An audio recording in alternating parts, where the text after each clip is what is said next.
Okay, for the moderator, we have right here with me Mr. Fabrizio Operati. Can you welcome Mr. Operati with a big round of applause? He's the manager of the Integration and Trade Sector at IDB, one of our organizers. And for the panelists, we have Miss Maria Luisa Heyman Brevet. Please welcome her with big round of applause. She is the Minister of Economy at El Salvador. Next, we have Mr. Jose Manuel Restrepo, Minister of Commerce and Industry and Tourism from Colombia. Let's welcome him with another big round of applause. Thank you very much. And from Korea, we have Mr. Yeo Han-gu, Deputy Minister for Trade Negotiations at the Ministry of Trade, Industry and Energy of Korea. Please welcome Mr. Yeo. And Ms. Sayuri Bayona Masuta, Vice Minister of Foreign Trade from Peru.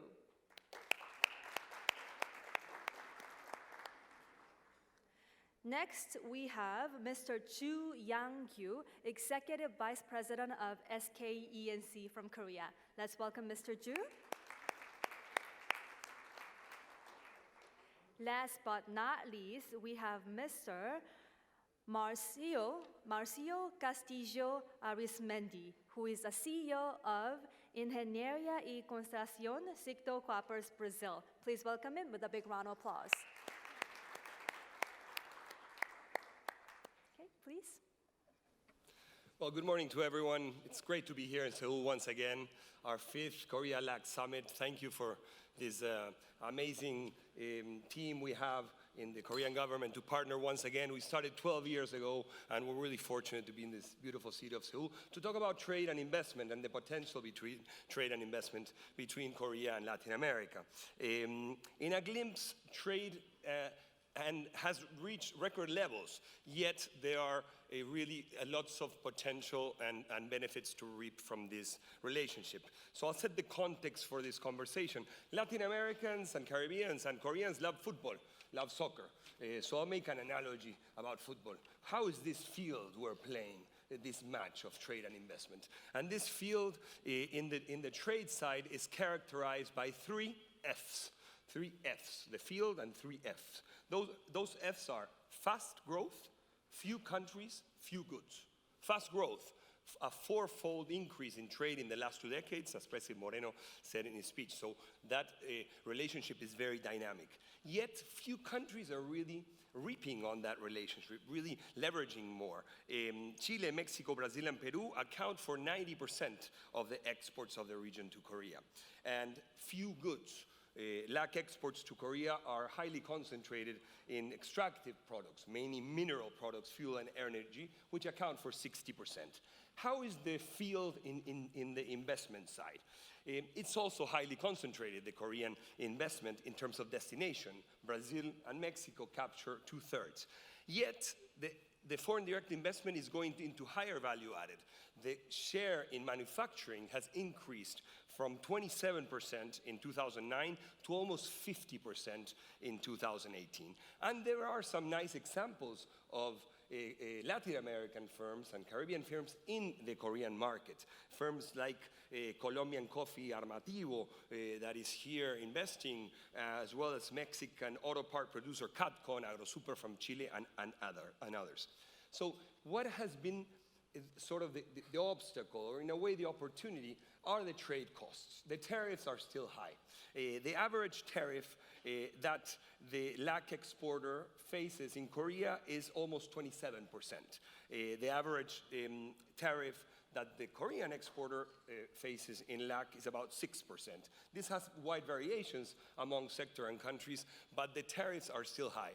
The logistics costs are still high. And all of these costs make almost 200% of the value. So twice the value goes into trade costs. That's, I think, where we have to work, and hopefully these conversations with the leaders of the integration between our regions, both on the public and private sector, will lead us to some answers and some great ideas on how to improve this bilateral relationship. So I will turn to Spanish and start with Ministro Restrepo. Un gusto tenerlo aquí, Ministro, en Seúl, y preguntarle un poco por Colombia, ¿verdad? El comercio, la inversión extranjera para Colombia y para la administración de Colombia se ha dicho que es muy importante para modernizar el aparato productivo, para transferir tecnología, para transferir know-how. Y nos gustaría que nos cuente un poco qué elementos centrales configuran parte de esa estrategia de atracción de inversiones de Colombia y sobre todo pensando aquí en los empresarios coreanos que lo están escuchando. Muchas gracias, Fabricio. Un saludo muy especial al presidente Luis Alberto Moreno también y a todos y cada uno de los asistentes y compañeros de panel. Yo diría que, en primer lugar, parto quizá de una expresión que plantea el presidente Iván Duque, presidente de Colombia, cuando dice cómo en los últimos 15 años la realidad del liderazgo público en América Latina oscila entre dos modelos. Un modelo que puede ser caracterizado como el modelo de los demagogos, aquellos que privilegian la idea absurda de una lucha de clases, que han entendido la iniciativa privada como una alucinación hacia los ricos o como el camino de los ricos, que han acudido al abuso del gasto público. Y por oposición a esto está el planteamiento de los pedagogos, el liderazgo público que cree firmemente en la iniciativa privada, el liderazgo público que acude a la prudencia fiscal, el liderazgo público que no entra en una colisión absurda entre los ricos y los pobres, sino que entiende que es a través de la iniciativa privada como se puede generar riqueza en una economía. Ese ha sido el planteamiento de Colombia. El planteamiento de una nación que entiende que con iniciativa privada es posible generar empleo, que con iniciativa privada es posible encontrar una solución a la realidad de inequidad de los países, que con iniciativa privada es posible encontrar oportunidades para todos. Luego, el planteamiento sobre el cual ha construido hoy Colombia, y creo que es un planteamiento que también es común a otros de estos países de liderazgo público pedagógico en América Latina, es un liderazgo público que encuentra en valor el valor de esa iniciativa privada. Naturalmente, esto tiene que pasar del discurso a la acción. Y la acción significa acciones concretas, vale la redundancia, alrededor de ser más competitivo en lo fiscal. Colombia lo ha venido haciendo. Desde el año pasado, una ley tributaria que permite la reducción entre 15 y 20 puntos porcentuales la tasa promedio de tributación. Una estrategia regulatoria que elimina tanto trámite o traba innecesaria, lo que se ha denominado el red tape, que le hace la vida difícil al empresario o al ciudadano. Esfuerzos claros también de institucionalidad para facilitar la entrada y la llegada de inversión, como los que venimos construyendo con el Banco Interamericano de Desarrollo en la ventanilla única del inversionista. Y esto ya tiene resultados concretos. En este año 2019, la inversión en Colombia crece al 24.4%, pero no solamente la de sectores mineroenergéticos, también en sectores de manufactura, en sectores de agroindustria, los crecimientos son incluso superiores, cercanos en algunos de los casos al 30%. Quiere decir que cuando hay una vocación clara hacia esa lógica de atraer inversión, hay oportunidades interesantes para los países. Creo yo que en esta relación Corea-América Latina hay una gran oportunidad para atraer inversión y un país como Colombia tiene que ser un gran beneficiario de estos esfuerzos. Hoy a Colombia llegan cerca de 11 millones de dólares anuales de inversión extranjera directa de este país, que no es una suma significativa. Y aquí lo que hay son dos mensajes importantes. Primer mensaje, estos países tienen que estar convencidos en primer lugar de continuar fortaleciendo espacios como este multilaterales. De alguna manera de enfrentar ese mensaje proteccionista que hoy circunda el mundo y que destruye, entre otras, además, capacidad productiva. Y en segundo lugar, también seguir construyendo a través de instancias multilaterales como ha sido la Alianza del Pacífico, como lo es Mercosur, fortalecer estas instancias como mecanismos a través de los cuales también se fortalece las relaciones con Corea, entre otras abriéndole, por ejemplo, en Alianza del Pacífico el espacio a Corea del Sur para ser parte activa de esta estrategia ganadora, creo yo, en América Latina de integración económica. Pero creo también que aquí hay una gran oportunidad de construir inversiones en sectores que permitan que los países de América Latina den un salto hacia adelante. Un salto hacia adelante en los temas de innovación, de dar valor agregado a lo que se genera hoy en sectores productivos de nuestra economía. Un salto adelante también en materia de emprendimiento. Ahí creo que hay dos espacios importantes para desarrollar. Y esto tiene relación directa con sectores que en países como el nuestro son sectores hoy atractivos para la inversión. Sectores relacionados con tecnologías de información y comunicación. Sectores relacionados con industrias 4.0. Sectores relacionados con la agroindustria, también que tiene amplias oportunidades. O sectores tan importantes como el sector energético o el sector del turismo. Esos son sectores que se abren hoy como grandes oportunidades. Como creo que se me ha acabado mi tiempo, simplemente cerraría desde la perspectiva de la relación Colombia-Corea del Sur con el siguiente mensaje. Se completarían en el 2020 70 años se dio esa participación de nuestro país en la guerra de Corea. 5.000 hombres que envió Colombia, 213 de ellos entregaron su vida en la guerra de Corea. Desde allí se gestó esa hermandad de sangre que incluso la ha expresado abiertamente el presidente Moon. Yo creo que aquí estamos dando un paso adelante a una hermandad centrada en la innovación, centrada en el emprendimiento y centrada en el desarrollo tecnológico. Y el camino para llegar, para abordarla, es, en primer lugar, los caminos de fortalecimiento de las relaciones de comercio y, en segundo lugar, los caminos de fortalecimiento de la inversión extranjera coreana a nuestro país. Muchas gracias, ministro, por esas reflexiones tan importantes. Viceministra Matsuda, Sayuri, cuéntanos un poco sobre el trabajo que se viene realizando entre Perú y Corea para maximizar el impacto de ese TLC bilateral que ustedes tienen ya hace tiempo. ¿Cuáles han sido los beneficios principales de esa relación bilateral, de socio estratégico? ¿Y cuáles son un poquito las perspectivas a futuro en esa relación bilateral?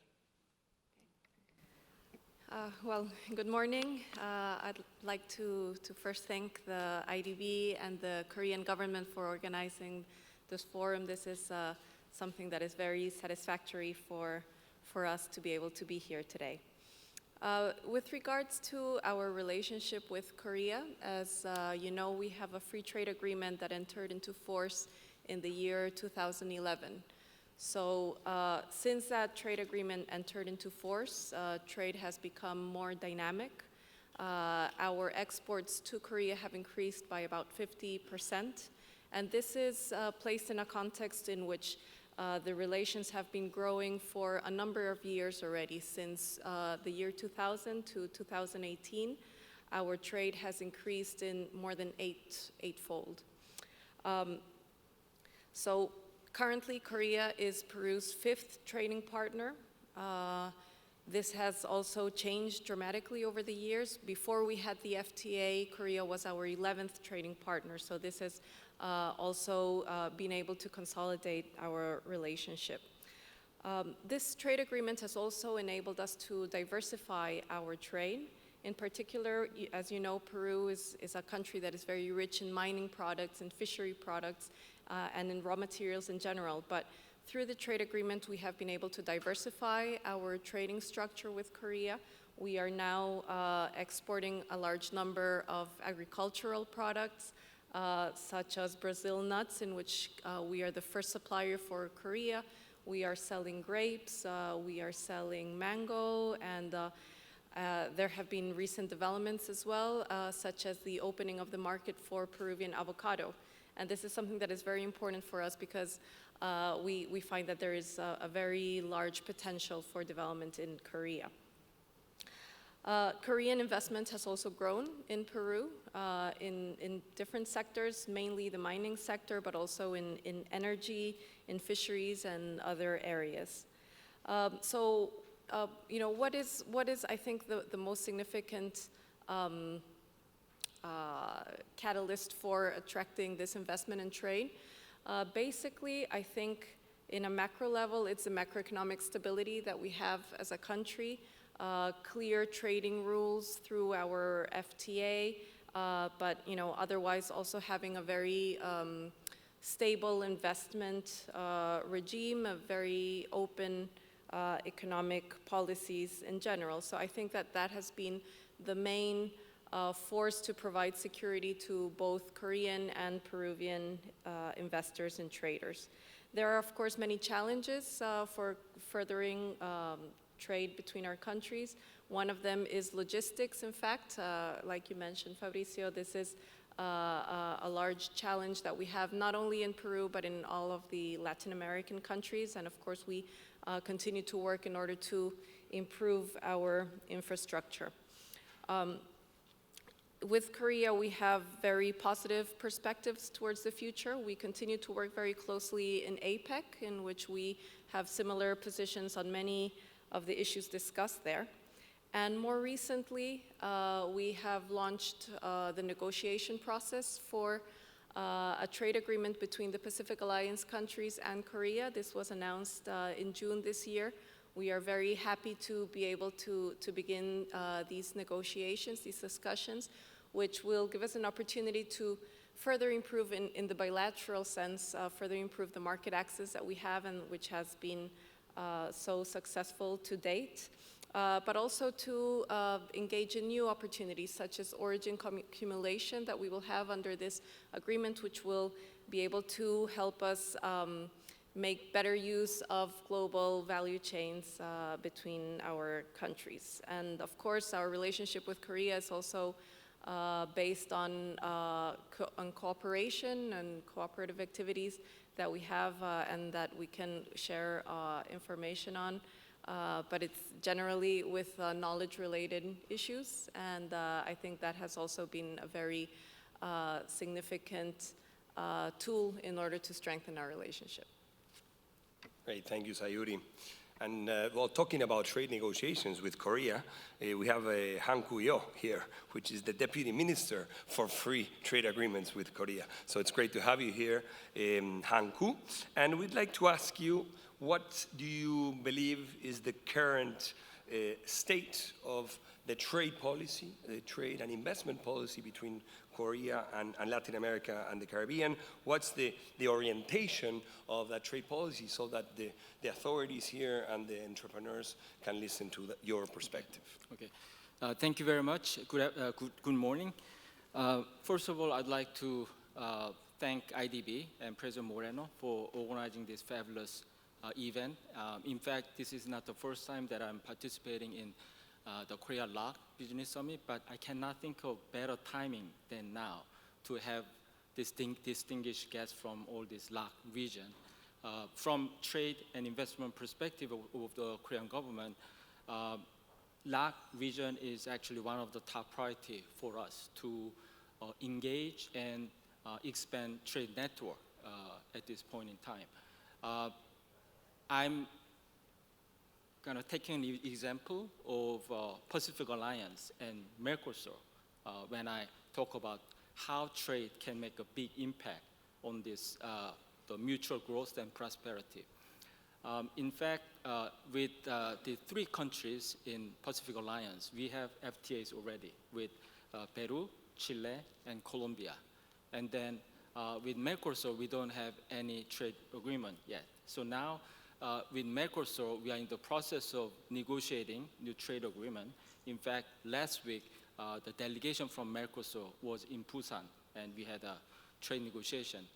And also, as Sayuri mentioned, Korea announced our intention to enter into this accession negotiation with Pacific Alliance as an associate member.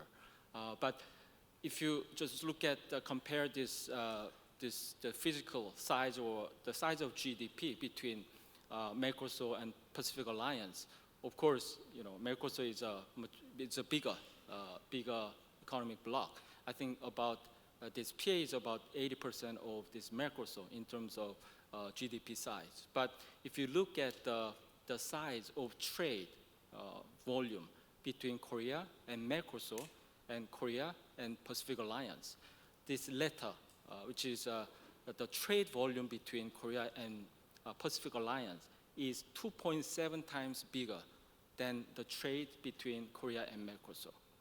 Although Mercosur is much bigger in size, in terms of GDP size. So I take this example of emphasizing the importance of a free trade network, and then really this conscious effort to build this trade and build and expand this trade and investment network between Korea and other regions. In terms of this Korea's direction, policy direction to expand this trade and investment between with LAC, I think our assessment is that we have been growing steadily, but we are underperforming. I think we have a much bigger potential that we can make full use of this great potential, but we are underperforming.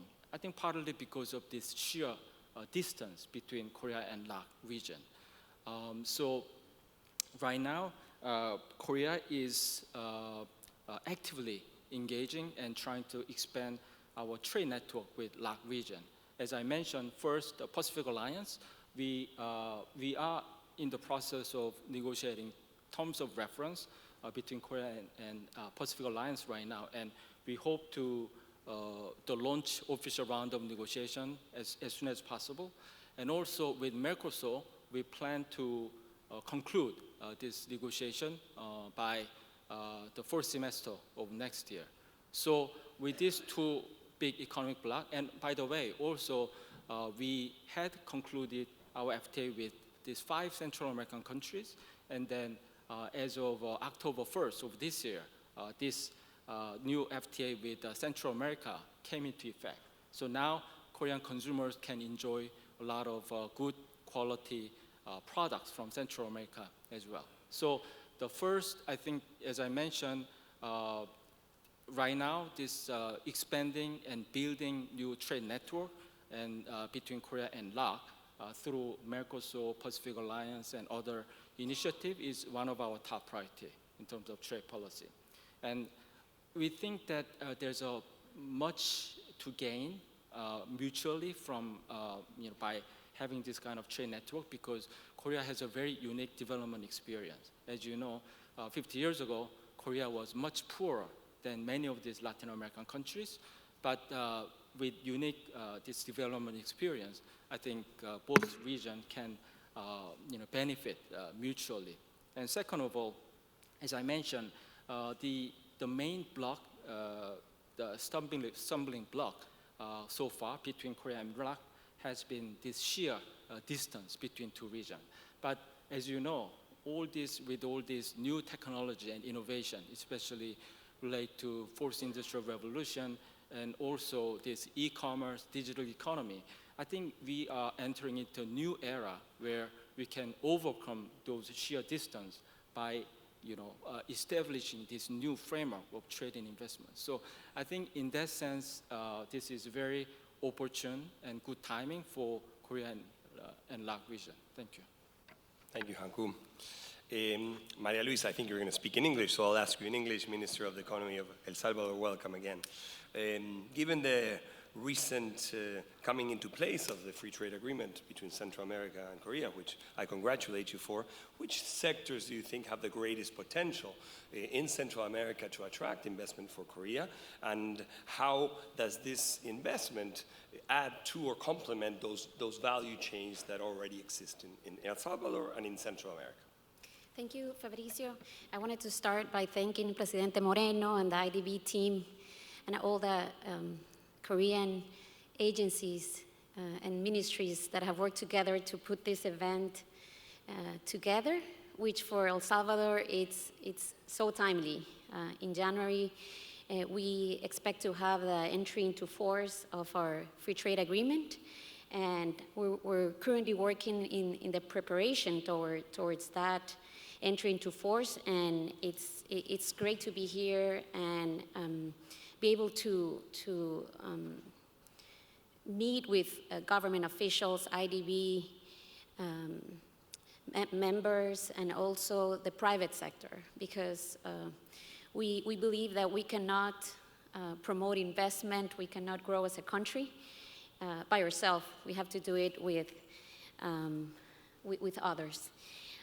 It's a real honor to be here this morning representing El Salvador, and I would call El Salvador 2.0, because we started this new government 4 months ago, and a part of having technology as one of the bases of all our policies and of all of our actions, we're starting a new way of doing government.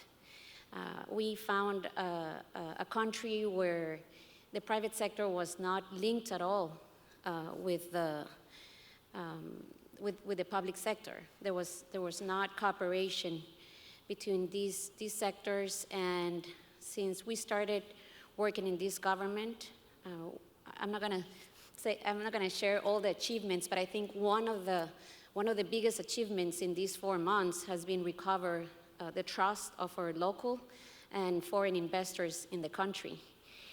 We went from not having conversations with private sector to building a trade facilitation plan with more than 60 measures that we're going to be working hard in the next year to improve in the trade facilitation spectrum. And this is just one of the projects that we're working with the private sector. We're sitting with international and local representatives of the private sector every day in the Ministry of Economy, and we're working together with other government agencies and ministries in order to push forward this trade facilitation agenda. Last week I was talking to one of the big entrepreneurs in El Salvador, and when that person offered coming with me to a roadshow to talk about El Salvador, I was like very happy to hear that, and I thought it was a first great achievement in this new government. In terms of what sectors have a potential to grow, to establish and grow in El Salvador, we think that those sectors that can benefit from our geographical location, which can contribute, which can facilitate to any company the transportation of goods within the Central American region, but also to North American countries and South American countries, such as logistics and distribution sectors. The Central American also has gone through an integration process for the past decades, and that's another opportunity for companies that establish in El Salvador. We also have negotiated many free trade agreements that we still have to tackle their potential. But as a region, we have free trade agreements with the US. We have a